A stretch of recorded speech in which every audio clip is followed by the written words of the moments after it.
Hey guys, how's it going? Son of Thunder Magic here with another tutorial. Today we're going to be learning the double lift, which is essentially flipping two cards over and making it look like one.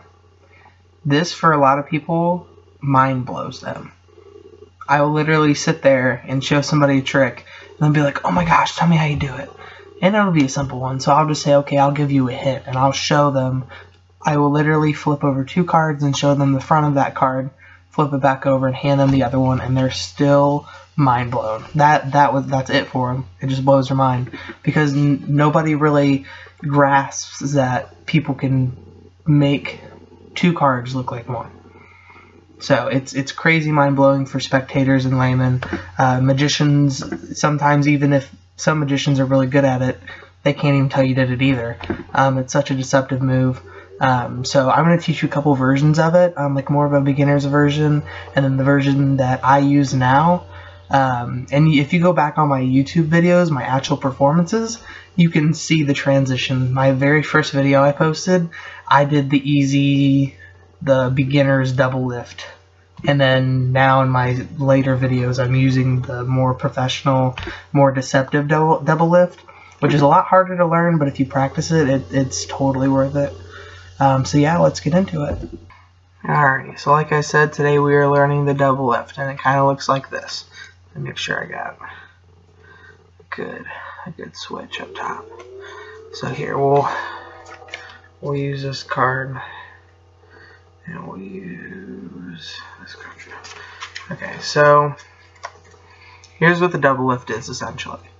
Alright, so you can show the King of Diamonds, right? And then you can set it down and have it be the Nine of Clubs. So essentially what it is that you're flipping two cards over and making it look like one. And then when you flip it back over and hand the top one off, it's a different one. So that's my version of it. That's the more professional, kind of more practice version that looks a lot better than I'm talking about. You can also just do this. I know a lot of people that just flip it over like that. They hold it in between the thumb and the middle finger like you would if you were doing the whole deck. But you just get two cards and flip it over like that. I also know that Jarek, or I think it's Jarek120, another guy on YouTube, does one where it's like, let's see if I can remember how to do it, where you grab it at the opposite corner of where your thumb is and you like turn it around like this. But I've never been a fan of that because who shows cards like that? Like, I believe in Magic that if it doesn't need to look weird, it shouldn't. And that's kind of like, if I flip a card over, I'm just going to flip it over like that to show you. That's how normal people flip over cards, is they just flip it over on top of itself. But they don't do this fancy like, oh, look at that card. So, or they might just show it to you like that. So the other two are fine, but this one, it's weird. It just looks sketchy. So like somebody will know something's up. So, but yeah, so if you, like I said, even if you look at my first video, you can see I flip it like that to show them, and then I hand them the top one. So, alright, so here's the easy beginners one, just to kind of clarify and not go off on a tangent. So here's how I get into it. There's a couple ways to get into a double lift, but my way to get into the pre-work of it is you have to get a pinky break. So we kind of learned this in the last video with the double undercut. A pinky break is when you use the fleshy part of your pinky and you hold a position under cards, like so, like that. So you need the top two cards and you need a pinky break under them. So once you get that, you can get it many ways. You can do like a pinky pull down, where you bow the deck with your hand holding it, and your pinky, like under pressure, just release two cards like that. I use that sometimes, but I mostly just riffle my thumb up the back of the deck. So I'll just riffle the top two cards like that. So just to kind of show you guys, we'll kind of turn like this. but I just kind of just play with the back of the 2 cards, and then I get my pinky under it, like so. So, like I said, I just kind of, sometimes I'll just pop the 2 like that, but I do it kind of like on offbeat moments. So I'll say, okay, like snap your fingers, and I'll get them to focus on something else while I'm just sitting here, and it looks like I'm just messing with the deck, but I'm really getting that pinky break under 2 cards. And then once I have that, for the beginners, once you have the pinky break, like I said, you're going to come almost like you're switching the whole deck into the other hand, thumb at the back, middle finger on top, and when you flip it over, you're just going to flip it forward and show it. And you want to keep kind of pressure, like you're going to like you're bowing it out. Instead of holding it straight, you're kind of bowing it out, just to keep the corners and everything in check, so you're not bleeding a corner or something.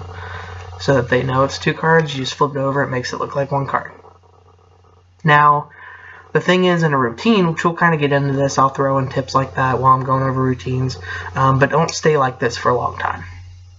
Like, it should be a, boom, look, there's King of Diamonds, okay. Like, real quick. It's on the offbeat, you're just showing them their card. Oh, that's King of Diamonds, okay. And then you hand them a different one. So yeah, that's the easy version. Now the other version is, I think, more professional. It's a lot more deceptive. So you get your pinky break under the top 2 cards. And then what I do is I come at the pinky break. So I'll take my thumb and my index finger, and I'll come at, and sometimes my middle finger, all 3. I'll come down at where that break is on the side, and I'll slide both cards down like that to where they're contacting my fingers that are like on the outside of the mechanics grip. I'll slide it like this, and then I'll just let both fall down, and they won't come apart because of the how the 2 cards are.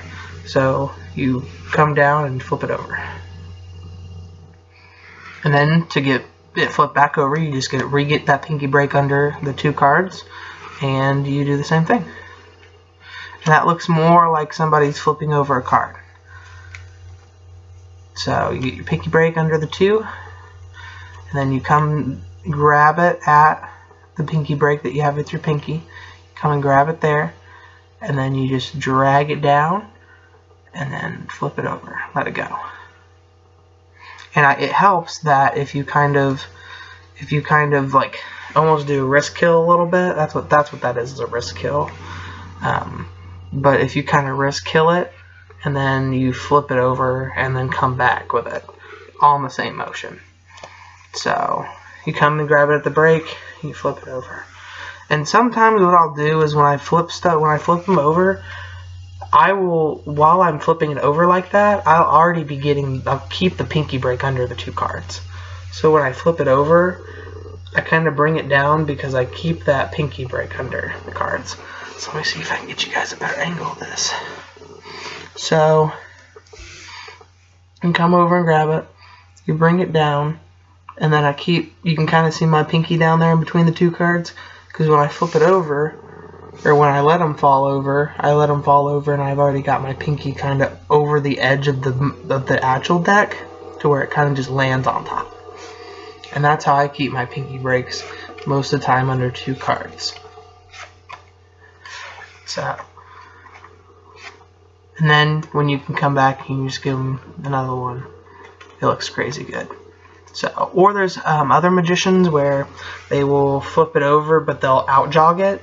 Or what out jogging is it means it'll be out forward from the deck, and then they'll use their index finger and the mechanics grip that's on the front, and they'll push it back, but they'll keep pressure with the thumb and their middle finger on the card, so that it almost like creates pressure to where it like rides back up on your pinky. So they will turn it out jogged and then slide it up like that. Yeah, that was an over exaggerated version. That was good because you kind of saw what happened. But I firmly go with the that kind of double lift. So it looks crazy good. People think it's 1 card, but it's actually 2. So, and you could do so much. There's so many routines with the double lift in it. So, but yeah, that was the professional double lift, and then this is the beginner's double lift.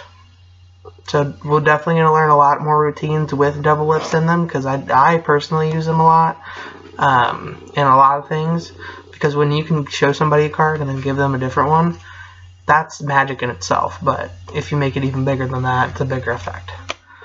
Awesome. See you guys next time.